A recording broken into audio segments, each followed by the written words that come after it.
आपको बताएं Karachi press club पर पाकिस्तान हिंदू समाज के ज़ेर एहतमाम जश्न मौरका हक के उन्वान से एक पुरवकार तकरीब का इनेकाद किया गया, जिसमें पाक अफवाज की बहादुरी और कुर्बानियों को खराज तहसीन पेश किया गया। तकरीब में मुख्तलिफ शोबाए ज़िंदगी से ताल्लुक़ रखने वाले अफराद ने शिरकत की और मुल्की सलामती के लिए मुसल्लह अफवाज के किरदार को सराहा। मुकर्रीरीन का कहना था कि पाकिस्तान की बका और इस्तेहकाम में अफवाज पाकिस्तान की कुर्बानियाँ नाकाबिल फरामोश हैं और पूरी कौम अपनी फ़ौज के साथ खड़ी है।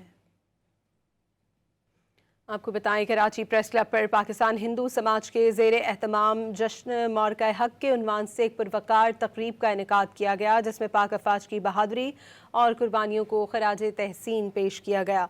तकरीब में मुख्तलिफ शोबाए ज़िंदगी से ताल्लुक़ रखने वाले अफराद ने शिरकत की और मुल्की सलामती के लिए मुसल्लह अफवाज के किरदार को सराहा। मुकर्रीरीन का कहना था कि पाकिस्तान की बका और इस्तेहकाम में अफवाज पाकिस्तान की कुर्बानियाँ नाकाबिल फरामोश हैं और पूरी कौम अपनी फ़ौज के साथ खड़ी है।